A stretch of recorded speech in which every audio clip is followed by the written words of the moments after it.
Përshëndes me njerë, Liri Mehmetajn, gazetar në Prishtinë që na bashkohet në këtë lidhje të drejtë për drejtë. Mirë se vjen, kënaqësi që jemi ne dhe faleminderit shumë për kohën. Faleminderit shumë për kohën edhe ju dhe për mundësinë. Unë nuk po ju shoh, po ju dëgjoj. Dakor, shpresoj që të rregullohet shumë shpejt, të paktën më dëgjon. Lirim, tre janë çështjet që ne do të diskutojmë së bashku. Megjithatë, meqense kishim sot raundin e 6 në parlament në tentativë për të votuar kryeparlamentare. Përsëri një propozim as pak surprizë nga ana e lëvizjes vetëvendose, Albulena Axhiu. Propozimi i kundërshtuar në blok nga ana e opozitës. Shumë janë kategorik ndaj emrit të saj dhe çdo propozim tjetër nga zoti Kurti shumë thonë që ndroni emrin dhe edhe mund ta votojmë. Tani, meqense Albulena Axhiu është zyrtarisht edhe më e votuara e Nëntshkurtit, zonja më e votuar në Nëntshkurt, kush është opozita që të ndërhyjë në këtë zgjedhje që i takon ekskluzivisht lëvizjes vetëvendosje? Edhe një herë të fundit, kush është? Kush është opozita që të ndërhyjë në këtë zgjedhje që i takon ekskluzivisht lëvizjes vetëvendosje?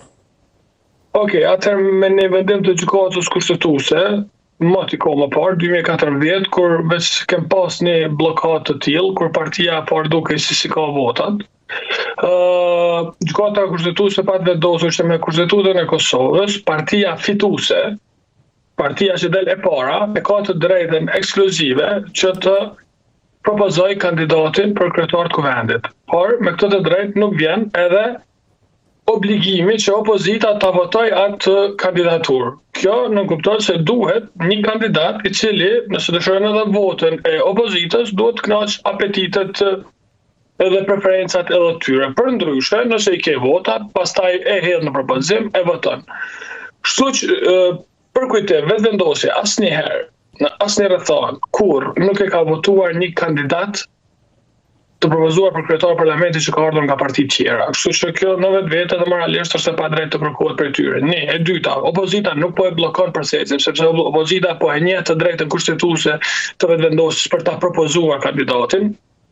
E treta, opozita për shkak të historisë politike të veçanërisht të specifikisht Albulena Axhiu, e cila ka hedhur edhe gaz lotësjellës, e cila ka fyrë, ka përshmuar, ka abuzuar me pozita vazhdimisht, pra është brenda vetëvendosjes, është një figurë e papëlqyeshme mbase, normalisht që nuk e do për kryetar kuvendit dhe po i thot propozoni dikë tjetër. Për shembull, e kemi kryetarin e AK-s, me votat e AK-s do të mund të kalonte propozimi i vetëvendosjes, i cili thot ja këta dy emra propozoj këta, unë ne e votojmë edhe kalon. Po anomalia tjetër të vetëvendosjes është edhe kjo.